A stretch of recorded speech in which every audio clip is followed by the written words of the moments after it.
A'udzubillahi minasyaitonirrajim. Bismillahirrahmanirrahim.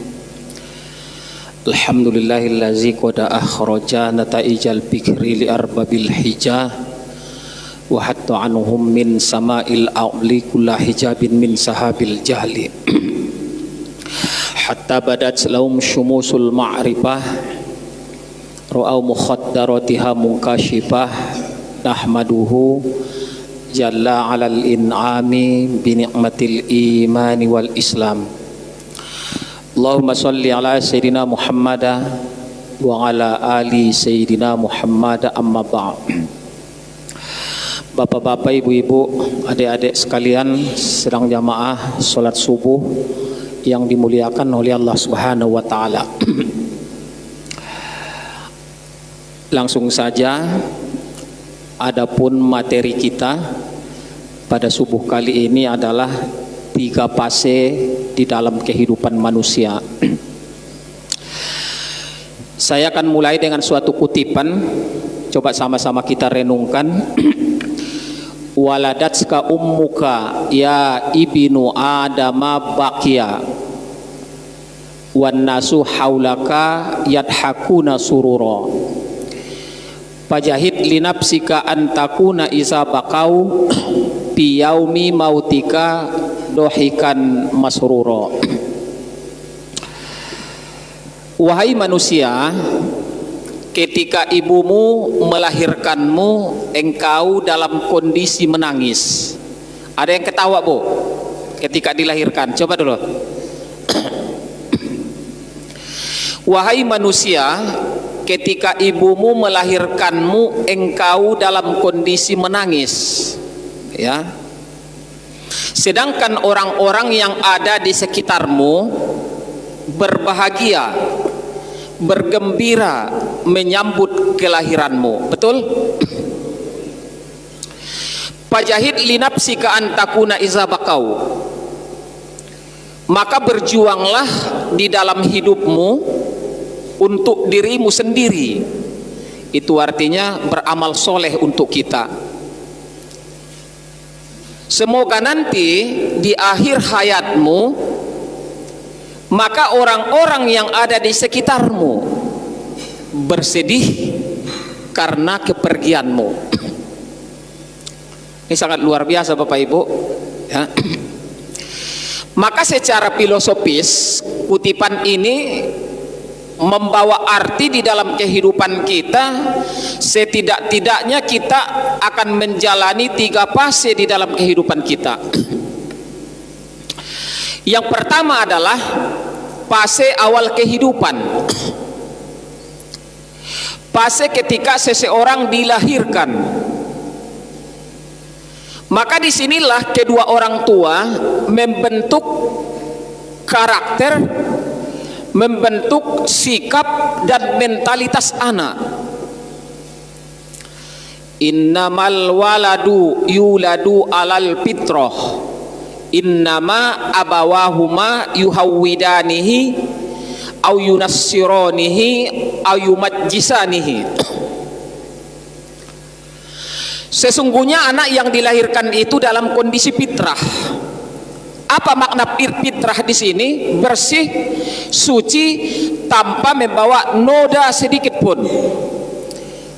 Makanya bapak-bapak, ibu-ibu, di dalam Islam tidak dikenal dengan dosa turunan.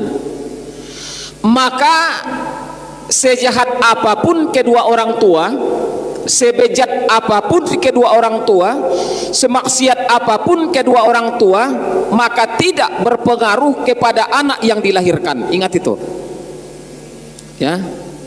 Yang melakukan kesalahan adalah kedua orang tua. Anak yang dilahirkan tetap dalam kondisi fitrah dan suci, tidak membawa dosa kedua orang tuanya. Ingat, Bu, kita jangan anggap enteng kepada anak yang dilahirkan dalam kondisi apapun. Yang kita maksud di sini adalah Maka kedua orang tua di sini mempunyai peran di awal kehidupan untuk membentuk sikap, karakter, mentalitas anak. Mentalitas ini kita pentingkan, Pak. Jangan main-main dengan mentalitas anak. Harus kita jaga dengan sebaik-baiknya. Saya sudah pernah sampaikan ini, Pak, ya, Ibu, ya. Kalau kita bertanya raja hutan itu siapa? Singa atau harimau. Kenapa dibilang, Pak, singa raja hutan? Ada yang tahu jawabannya? Hah? Kalau ditanya kenapa dibilang singa raja hutan, kalau ditanya banyak jawabannya. Ada yang bilang karena singa adalah kuat. Tidak juga. Masih lebih banyak binatang yang lebih kuat bila dibandingkan dengan singa. Katanya karena larinya kencang. Tidak juga. Masih lebih banyak binatang yang lebih kencang larinya bila dibandingkan dengan singa. Badannya besar. Tidak juga. Masih lebih banyak binatang yang lebih besar badannya bila dibandingkan dengan singa. Yang menjadi pertanyaan kepada kita adalah kenapa dibilang singa raja hutan? Kenapa tidak gajah, Pak? Kuat, jerapah, kuat sekali tendang, lanting. Jawabannya adalah mentalitas. Karena apa? Seekor singa mentalitasnya luar biasa. Maka ketika dia melihat binatang yang lebih besar dari dia, yang lebih kuat dari dia, maka dia akan dapat mereduksi bahwa sesungguhnya seekor gajah yang begitu besar, yang ada di dalam otaknya, Pak, ini binatang besar, banyak dagingnya, enak untuk dimakan. Maka muncullah mentalitas petarungnya. Dia tidak memikirkan dia kalah apa menang. Yang penting itu yang dilihatnya banyak dagingnya. Itulah mentalitas. Maka di sini kembali lagi kita di awal fase kehidupan manusia ini adalah kedua orang tua harus punya kewajiban di sini untuk mengarahkan anaknya kepada hal yang lebih positif di dalam kehidupan. Kalau anak karakternya tidak terurus, sikapnya tidak baik, maka itu merupakan kesalahan kedua orang tua yang membentuk anak yang dilahirkan dalam kondisi fitrah tadi ini. Maka orang tuanya lah yang membentuknya sifatnya seperti Yahudi, Nasrani ataupun Majusi.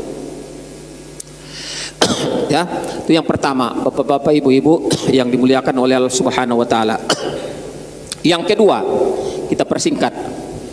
Fase kehidupan manusia yang kedua adalah fase di mana tujuan hidup.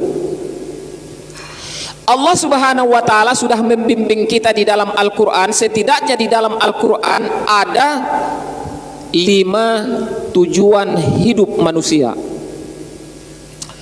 Yang pertama adalah beribadah kepada Allah. Nah, ingat ya, di dalam surah Az-Zariyat ayat 56 yang berbunyi wa ma khalaqatul jinna wal insa illa liya'budun. Aku tidak ciptakan jin dan manusia terkecuali untuk mengabdi kepadaku. Mengabdi, ya, dalam artian kata adalah beribadah kepada Allah. Ya, itu dalam surah Az-Zariyat. Inilah tugas fungsi, ya, manusia di dalam fase kedua adalah tujuan hidup. Yang pertama adalah tadi beribadah kepada Allah Subhanahu wa taala. Ini tidak usah kita bahas. Yang kedua dari tujuan manusia, ya, yang ada di dalam Al-Qur'an itu terdapat di dalam surah Al-Baqarah ayat 30. Allah menciptakan manusia sebagai pemimpin atau khalifah di permukaan bumi. Bagaimana ayat ini ketika Allah berdialog dengan malaikat? Wa iz qala rabbuka lil malaikati inni ja'ilun fil ardi khalifah qalu ataj'alu fiha may yufsidu fiha wa yasfikud dima wa nahnu nusabbihu bihamdika wa nuqaddisu lak qala inni a'lamu ma la ta'lamun. Ya. Dan ketika Allah Subhanahu wa taala berkata kepada malaikat, wa iz qala rabbuka lil malaikati inni ja'ilum fil ardi khalifah, aku mau menciptakan khalifah, pemimpin di bumi. Ini yang merupakan tujuan hidup manusia, sebagai pemimpin, sebagai khalifah di permukaan bumi. Tapi yang luar biasa dari ayat ini bapak-bapak, ibu-ibu, malaikat seolah-olah protes kepada Allah. Ketika Allah mengutarakan kepada malaikat tujuan Allah menciptakan manusia sebagai khalifah di bumi, maka malaikat protes kepada Allah. Apa kata malaikat? Qalu ataja'alu fiha may yufsidu fiha wa yasfikut dima.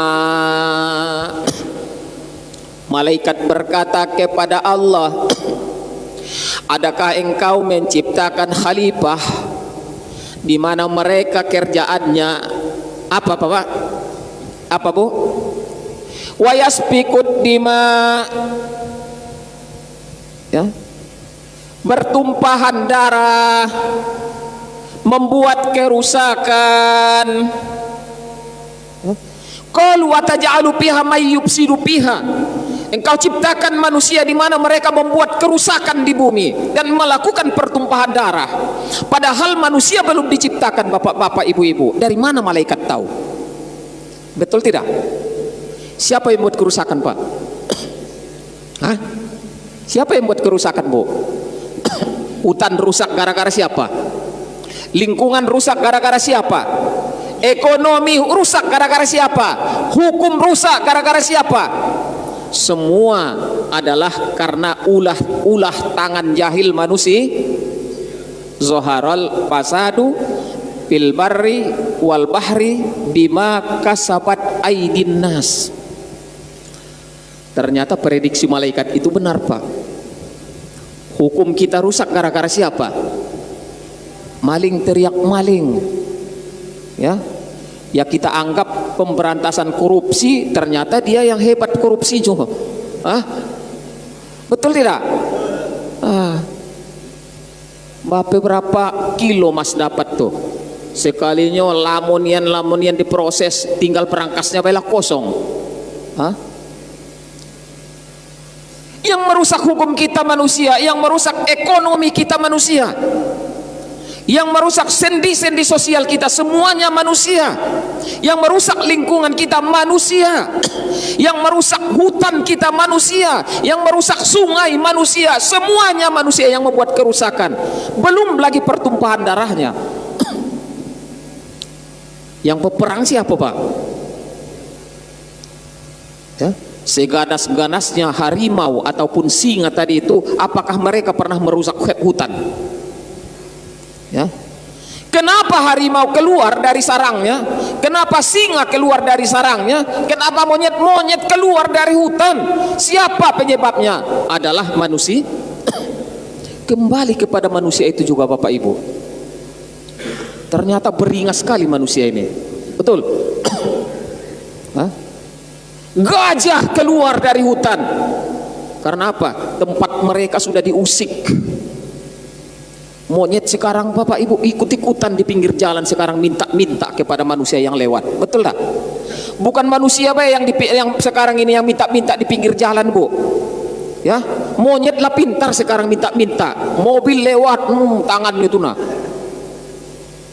Kenapa mereka seperti itu? Hutan sudah rusak, tempat mereka sudah rusak. Yang merusaknya manusia, prediksi malaikat. Ya. Dari mana tahu malaikat, Bapak Ibu? Manusia belum diciptakan loh. Maka di sini secara rinci penafsiran dari ayat ini, malaikat melihat bagaimana ya ketika Allah menciptakan makhluk-makhluk sebelum manusia. Itu kalau kita belajar sedikit, Bapak Ibu, tentang ilmu arkeologi, di mana fosil-fosil yang ditemukan ya yang kita kenal dengan manusia purba, di mana mereka itu punah karena pertumpahan darah. Karena mereka, kenapa mereka punah? Karena membuat kerusakan, maka mereka punah. Ya, itu bisa kita lihat dari angkatan Cro-Magnon dan angkatan Neanderthal, di mana fosil-fosil yang ditemukan ini berumur dari yang paling muda 10.000 tahun sampai kepada 40.000 tahun lamanya. Dari sinilah malaikat belajar melihat makhluk-makhluk yang diciptakan Allah sebelumnya, ya, habis, punah, dikarenakan melakukan kerusakan dan pertumpahan darah. Ternyata manusia juga sama, ya. Malaikat berkata, wa nahnu nusabbihu bihamdika wa nuqaddisu lak. Sedangkan kami, ya Allah, selalu membersihkan dan memujimu, bertasbih kepadamu. Maka dijawab oleh Allah Subhanahu wa taala, qala inni a'lamu ma la ta'lamun. Aku lebih tahu daripada kalian. Itu kata Allah Subhanahu wa taala. Bapak Ibu, maka ingat bahwa kita sesungguhnya adalah pemimpin. Yang paling lingkup kecilnya adalah pemimpin buat diri kita sendiri. Kita punya anggota tubuh, Bapak. Ada kedua tangan, ada kedua kaki, ada kedua mata, ada kedua telinga, ada mulut. Ya. Semuanya kita akan diminta pertanggungjawaban nanti di hadapan Allah bagaimana kita memimpin diri kita. Itu pemimpin, Pak. Itu lingkup yang paling kecil. Makanya ibu-ibu kan hafal itu surah Yasin kan? Al-yauma nakhtimu ala afwahihim cambo wa tukallimuna aydihim wa tashhadu arjuluhum bima kanu. Ya, kita akan diminta nanti pertanggungjawaban, Pak. Al-yauma nakhtimu ala afwahihim, nanti pada hari kiamat, ya, pada hari kiamat al-yauma nakhtimu, mulut akan terkunci. Tidak bisa ngomong apa-apa lagi. Kalau ketika kita hidup di dalam kehidupan dunia ini, Pak, mulut yang paling lihai, betul? Kau udah yang mendap-mendap tadi malam di rumahku. Mana saya fitnah tuh, fitnah. Jangan memfitnah, lebih kejam daripada pembunuhan. Oh, pintar nih mulut nih, lidah nih. Ya, Pak. Hah? Kalau yang ambil ini enggak, bukan saya. Cepat mulutnya, Pak. Tapi pada hari kiamat mulut ini akan dikunci, tidak bisa ngomong apa-apa lagi. Yang berkata apa? Kedua tangan. Mulut lah terdiam, tidak bisa berkata-kata. Kak tangan yang berkata. Saya yang tanda tangan tuh. Ya? MPG itu saya yang tanda tangan itu. Kopdes itu saya yang tanda tangan tuh. Mulutnya diam nih. Hah? Diminta pertanggungjawaban, ya. Tangan yang berkata, yang menjadi saksi anggota tubuh yang lainnya termasuk kaki, arjuluhum itu, ya. Kaki menjadi saksi, saya yang melangkahkan kaki situ, saya yang berkata, ya, ini semuanya menjadi saksi, ya. Tidak bisa lagi ngelak, Pak. Itu lingkup yang paling kecil, ya. Kalau masuk ke lingkup yang lebih besar dikit, rumah tangga. Ya, di dalam rumah tangga siapa pemimpinnya, Pak? Siapa pemimpin rumah tangga, Pak? Hah? Siapa, Bu? Pemimpin rumah tangga? Siapa, Pak? Salah. Pemimpin rumah tangga adalah ibu, istri. Ya? Pemimpin keluarga baru bapak. Jelas dalam hadis, Pak. Ar-rajulu ra'in fi ahlihi. Seorang suami pemimpin keluarganya. Itu hadis itu. Ya.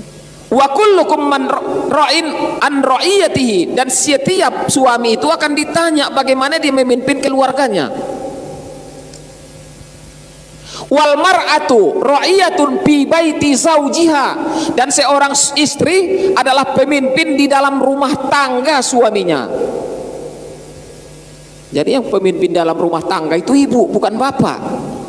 Sementara bapak adalah punya tanggung jawab terhadap keluarga. Jangan ada yang mengusik keluarga, tanggung jawab bapak. Masalah nafkah zahir dan batin keluarga, tanggung jawab bapak, seorang suami, bukan istri. Tapi yang mengelola dalam rumah tangga siapa? Istri. Makanya Pak, jangan banyak-banyak nyimpan duit di dompet. Sampai main nyelip-nyelip kasih Pak. Saya Pak, saya punya duit, punya gaji, ya. Kalau saya pegaji, semua saya serahkan sama istri. Saya hanya tinggalkan di kantong saya hanya sekedar untuk kepentingan sehari-hari kita. Apa itu? Kalau kita berjalan beli minyak motor, ya. Kalau bapak yang merokok, tinggalin duit rokok Pak, jangan kasih kalau-kalau. Jangan duit motor juga dikasih Pak. Ingat, kalau lah dikasih sama ibu, payah nak keluarnya, betul? Bertengkar dulu. Manalah duit itu kalau-kalau Pak habis. 100.000 yang di kantong bapak itulah habis. Kita beli minyak motor tak Pak? Kasih Pak, tinggalkan untuk kita, ya. Ini gaji saya Bu, misalnya 8 juta. Nah, ya, ini sama ibu 7,5 juta. Aturlah ini, yang 500 di kantong saya, ya. Mana tahu dalam perjalanan ban mobil, ban motor bocor. Ini kadang-kadang ibu tak ngerti itu Pak. Manolah duit tuh, itu dalam perjalanan beli minyak motor kalau penting, bocor ban segala macam, nak ganti ban. Walaupun bocor Pak ban kita Pak, minta sama istri, marah dia tuh, motor lah buruk pula. Tapi jangan kasih kalau ya. Itu Bu, masuk. Jadi punya tanggung jawab masing-masing. Itu lingkupnya. Naik lagi pimpinan RT, naik lagi kelurahan, naik lagi kecamatan, naik lagi kabupaten kota, naik lagi provinsi, naik lagi negara. Semakin luas lingkup kepemimpinan seseorang, maka akan semakin banyak tanggung jawabnya. Maka jangan kita merasa hebat bapak-bapak ibu di dalam kehidupan ini. Saya seorang pemimpin dengan seenak-enaknya menghina rakyat. Jangan, ya.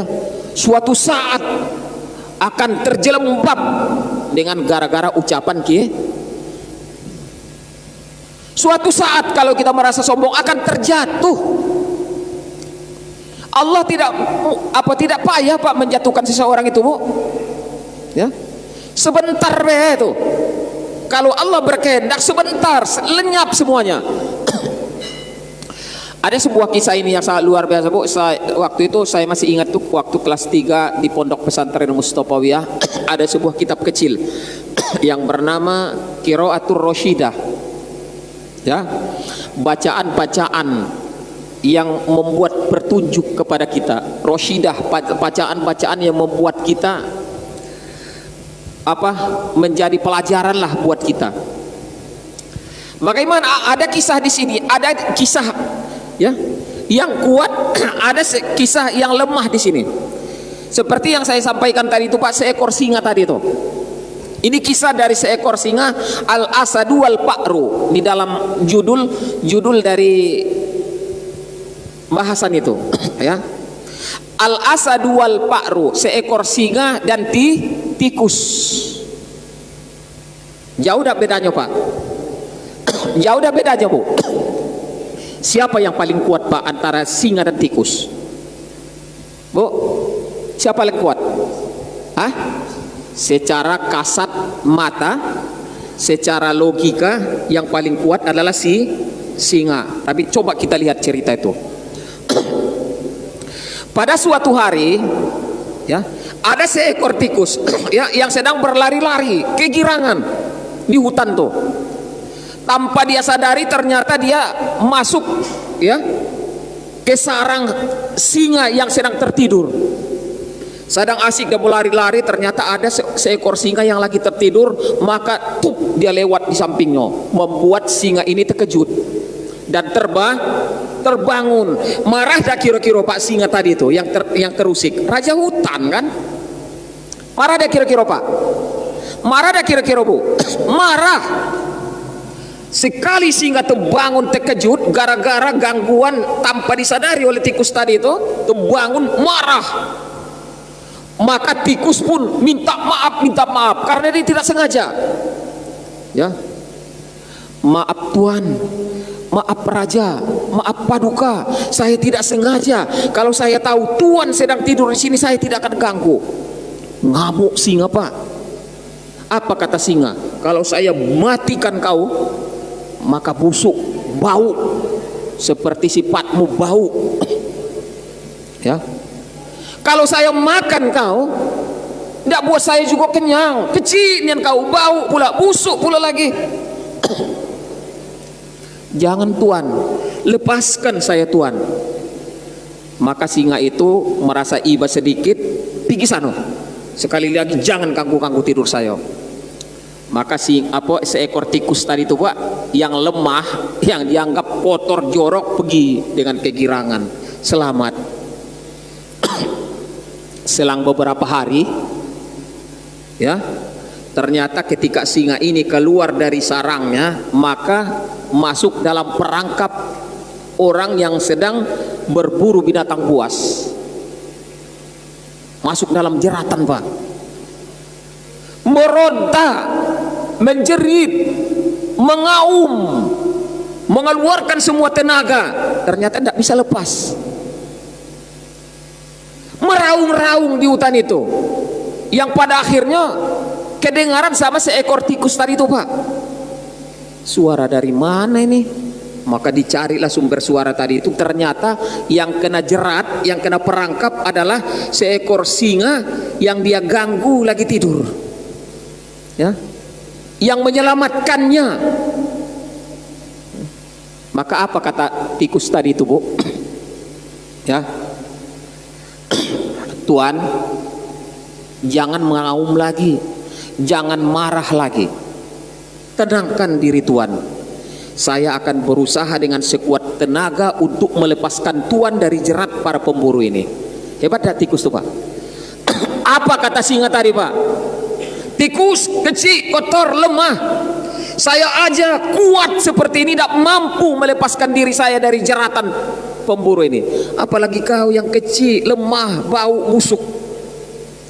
Bagaimana engkau bisa melepaskan saya dari sini? Tenang Tuan, tenang. Maka tikus itu pun bekerja. Gigitnya tajam tidak pak? Tajam. Maka tikus ini mulai bekerja menggigit satu persatu tali yang menjerat singa tadi itu. Putus satu, putus satu, yang pada akhirnya singa lepas. Itu bentuk balas budi sebenarnya. Ya. Apa kata singa tadi itu bapak? La ahsibu anna hayawanan do'ifa ukudiro ma la ukudiro alaihi. Ya, aku tidak menyangka sesungguhnya bahwa sesungguhnya hewan selemah engkau, sekecil engkau, ya, mampu melakukan apa yang tidak bisa saya lakukan. Betul apa? Ya. Maka tikus tadi itu pun menjawab, la tahkironna apa? La tahtakir mandunaka palikulli syai'in masya. Jangan anggap enteng Tuan. Walaupun saya kecil, bau, busuk, tapi ingat bahwa sesungguhnya setiap seseorang itu pasti ada kelebihan. Ingat ini bu. Inilah fungsi kita di dalam kehidupan ini. Kita jangan merasa hebat. Kita jangan merasa lebih dari orang lain. Ingat, seseorang itu ada kelebihannya. Seorang tukang ada kelebihannya. Ya. Seorang PNS, pegawai, karyawan ada kelebihannya, ada kekurangannya. Seorang supir ada kelebihannya. Ya. Kita tidak bisa bertukang pak, bikin rumah. Jadi tidak tuh? Serahkan dengan tukang yang ahlinya. Itulah bahasa hidupnya. Ya. Ngitung-ngitung, jangan pula kasih sama apa yang gak bisa ngitung, ya kan? Ada tuh yang lagi tenar di TikTok tuh nah, yang dari Sulawesi dak tuh, kalkulator tuh nah. Kalau ditengok dari wajahnya pak, Nggak ada tampangnya, udah gemuk lah mukanya kata orang kayak orang-orang bodoh be. Ya, lah dipanggil kemarin tuh nak ke apa tuh nah? Ke Trans TV dah tuh.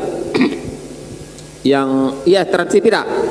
Yang pagi-pagi itu yang ada itu Raffi Ahmadnya tuh. Ya. Berkali-kali Pak, cepat niat Pak. Ini jawabnya 995 kali 56 995 kali 50. Lah terjawab dia Pak. Saya tidak bisa jawab dak tuh. Ya, manusia kalkulator. Banyak dia dapat duit tuh. Saya tengok di TikTok lewat ya. Tuh. Ada kelebihan seseorang itu Bapak Ibu. Itulah yang kita katakan tadi, tujuan hidup itu adalah kita sebagai pemimpin khalifah diciptakan Allah di permukaan bumi. Sepanjang. Yang ketiga, tujuan hidup manusia mencari ilmu pengetahuan dan mengamalkannya. Inilah gawe kita inilah Pak. Ya, ini gawe kita inilah Pak. Gawe kita inilah Bu. Makanya di dalam kitab Nasohil Ibad, ya, kitab kecil, ya, Nasohil Ibad, ya. Di situ jelaskan ketika kamu melihat, ketika kamu lalu melewati taman-taman sorga, singgahlah kamu di situ. Apa taman sorga itu Pak? Apa taman sorga Pak? Ternyata majelis zikir, majelis taklim, majelis ilmu. Kamu lewat nih di jalan nih di Masjid Al Hidayah ini ada majelis taklim, singgahlah di situ. Itu taman sorga. Ada majelis taklim, ada majelis zikir, singgah ketika kamu lewat. Ketika kamu melihatnya, singgahlah kamu di situ. Karena itu adalah merupakan taman sorga yang dijadikan Allah di bumi. Itu artinya apa? Mencari ilmu pengetahuan. Buat adik-adikku sekalian ini ya, yang masih muda-muda, ingin sukses tidak? Ingin sukses. Caranya dengan apa? Caranya dengan apa? Ya, motivasi ada di dalam hadis Nabi. Ingat, man arodat dunia fa alaihi bil ilmi. Ingat, ya, siapa yang ingin sukses di dunia maka harus dengan ilmu. Wa man aradal akhirah fa alaihi bil ilmi. Siapa yang ingin sukses akhirat maka dengan ilmu. Ilmu semuanya Pak. Wa man aradahuma ma'an fa alaihi bil ilmi. Siapa yang ingin sukses dunia, sukses akhirat dengan semua dengan ilmu pengetahuan Pak. Kalau kita ingin menjangkau dunia, kalau kita ingin bahagia di akhirat, semua harus dengan ilmu pengetahuan. Ya. Saya pernah kasih contoh Bapak Ibu, ya. Nilai manusia itu Pak luar biasa Pak. Maka adik-adik jangan merasa rendah. Ketika dihina jangan merasa terjatuh. Ketika dibanting jangan merasa terjatuh. Itulah kehidupan dunia Pak. Karena apa? Manusia punya nilai. Manusia punya nilai. Kita jangan khawatir Pak. Bu, ada duit 10.000 saya remas. Ya, udah saya remas-remas ini, saya buang. Ya, ada yang lewat nampak, diambil tak? Diambil. Udah saya remas Pak, saya injak-injak, saya buang ke tong sampah. Ada yang nampak, diambil tak? Hah? Sudah dibuang ke tong sampah, dikotorin lagi, diinjak lagi, dilumpurin lagi, nampak orang, diambil tak? Diambil. Kenapa kira-kira diambil Pak? Kenapa diambil Bu? Ah, itu tadi kan, karena ada nilainya. Itu duit Pak. Kalau tidak ada nilainya, tidak ada gunanya itu, tidak kita ambil lah. Tapi karena ada nilainya, disinilah letak keunggulan manusia. Jadilah seperti uang, karena punya nilai. Punya nilai di dalam kehidupan manusia itu. Supaya bernilai setidak-tidaknya ada 3. Apa itu? Itu tadi yang kita bahas, punya ilmu pengetahuan. Ya, ingat itu adik-adik ya. Manusia supaya bernilai, yang pertama adalah mempunyai ilmu pengetahuan. Ya. Yang kedua apa? Skill. Itu penting. Ada kadang-kadang orang ilmunya tidak banyak Pak, cuma tamat SD. Tapi skillnya luar biasa, keterampilannya luar biasa Pak. Ya. Mengalahkan yang tamatan S1. Ya. Ada cuma yang tamatan STM tapi pintar, luar biasa skillnya, luar biasa keterampilannya. Buka konter HP dia, rusak HP kawan. Tamatan S3 profesor nih, tidak bisa dia batulinya dah. Kemana dia bawa? Ke servis HP. Bisa ditunggu Pak, duduk aja Pak, tidak usah balik. Itu sekarang servis-servis itu Pak. Hah? Saya pernah kan Pak, dicas, tidak masuk. Hah? Ngeblank, tidak bisa dibuka. Masuk tapi tidak bisa dibuka. Mana salahnya ini? Bawa ke konter HP. HP bapak ini rusak dah, katanya kan. Tapi sebentar Pak yo, tunggu sebentar, 5 menit deh. Dicokkannya di situ ha. Dicokkannya di konter deh itu. Tidak ada dikutak-katiknya Pak. Nah, udah. Ini udah bagus HP bapak Pak, berapa? 35.000 Pak. Padahal kita Pak ditarik itu nah, di rumah tuh dicasan itu, cabut tidak juga masuk, cabut tidak juga, cucukan cabut lagi, dibawa ke konternya, dicucuinnya. Alasan dia Pak, tunggu 5 menit kata dia. Keterampilan Pak membuat manusia itu bernilai. Ya. Yang ketiga apa? Disinilah kita diikat Bapak Ibu. Ternyata keterampilan itu tidak akan bermanfaat. Ternyata ilmu pengetahuan tidak bermanfaat kalau tidak ada attitude. Makanya di dalam itu kutipan al-adabu fauqal ilmi. Adab itu masih di atas ilmu pengetahuan. Maka sehebat apapun kita, sejago apapun kita, sehebat apapun pangkat kita, jabatan kita, kalau tidak ada attitude, tidak punya harga dah. Hah? Apalagi sudah kena rompi oren itu nah. Wah, ada pula yang kena rompi oren yang gak pernah pakai peci putih dia sambil pakai ilaha illallah. Yang gak pernah berjilbab dia pakai apa lagi? Pakai cadar pula lagi dia tuh. Ya. Itu orang-orang gak punya attitude. Makanya tiga ini penting. Ilmu pengetahuan penting, ya, skill, ya, keterampilan penting. Maka diikat supaya kita bernilai, maka harus punya akhlak, etika, akhlakul karimah itu loh tadi. Ya. Yarfa'illahu allazina amanu minkum wallazina utul ilma darajat. Allah akan mengangkat derajat orang-orang yang beriman. Yarfa'illahu allazina amanu wallazina utul ilma darajat, dan orang-orang yang diberikan kepadanya ilmu pengetahuan. Itu udah jelas Bapak Ibu. Jangankan di hadapan Allah, di kehidupan nyata manusia saja betul Bapak. Betul tidak? Masuk kerja, tamatan SMA, dapat golongan berapa Pak? Golongan 2A. Sarjana S1, 3A. Lah ada jenjangnya Pak. Belum lagi karirnya nanti di kantor. Siapa yang lebih cepat melejit karirnya? Tentunya orang-orang yang punya SDM tinggi. Itu dalam kehidupan nyata manusia Pak, sudah berlaku. Makanya Allah katakan di sini, wallazina utul ilma darajat. Allah akan mengangkat derajat orang-orang yang diberikan kepadanya ilmu pengetahuan. Janji Allah ini Pak. Makanya kita jangan pernah khawatir, ragu untuk mencari ilmu pengetahuan.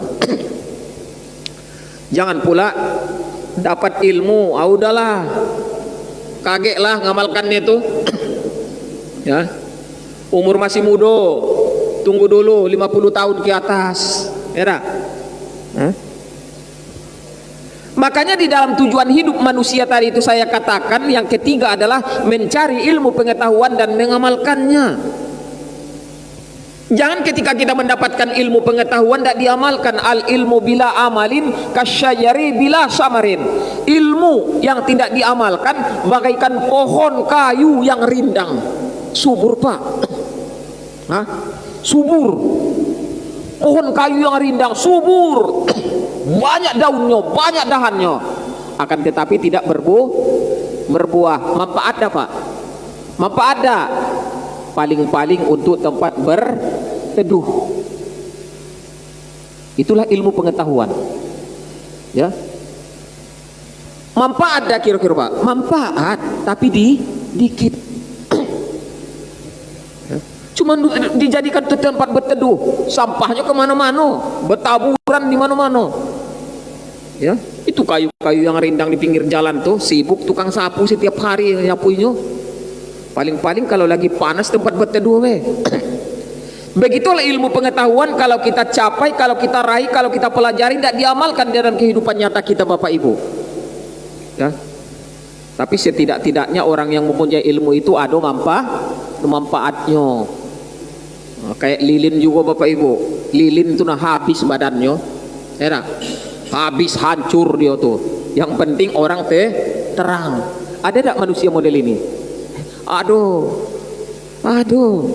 ya, ngajarkan ilmu kemana-mana, ya. Oh, dia dah ada apa-apanya gitulah. Ya, masih ada waktu kita sedikit. Yang keempat, tujuan hidup manusia tadi itu menjalani ujian dan cobaan. Ya, tidak ada hidup kita yang mulus pak, ingat. Tidak ada hidup kita yang lempang baik seperti jalan tol lurus, enak dilalui bapak-bapak ibu-ibu. Tidak. Ada batu-batu kerikil tajam, ada duri-duri tajam, ada kawat-kawat berduri yang menghambat langkah kita untuk maju ke depan. Itu artinya apa? Dalam bentuk kehidupan nyata kita pasti ada cobaan. Ibu hafal tak surat Tabarok? Sering baca tak?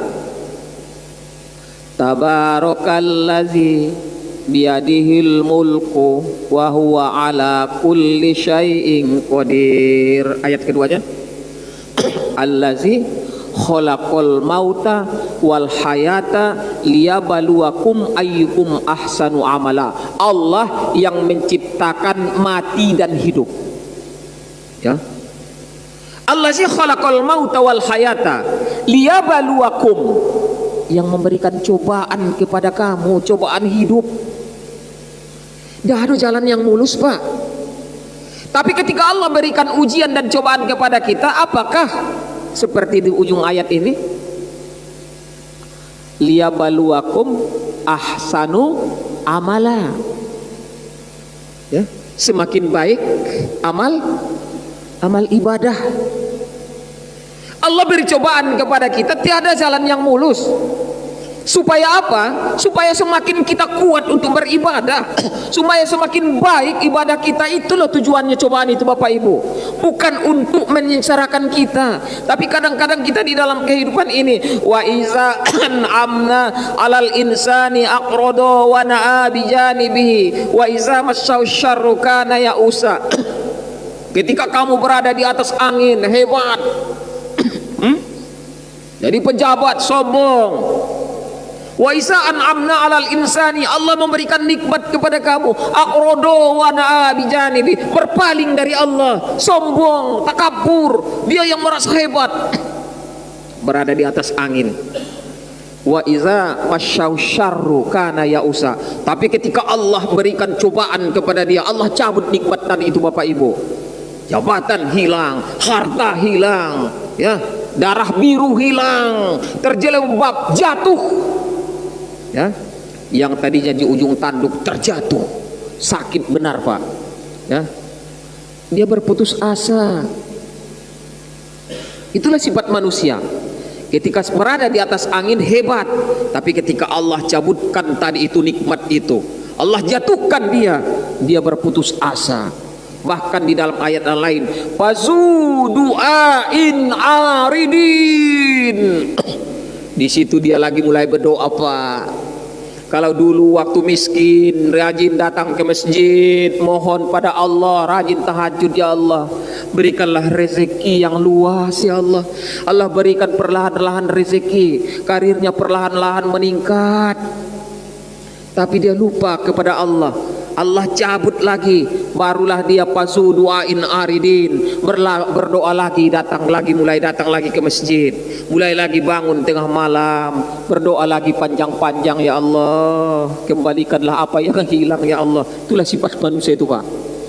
Ya, cobaan hidup bapak-bapak ibu-ibu ya pasti akan kita temui. Tapi apakah semakin baik amal ibadah kita? Itu yang menjadi pertanyaan. Makanya Bu, rukun iman kan hafal kan? Ada 6.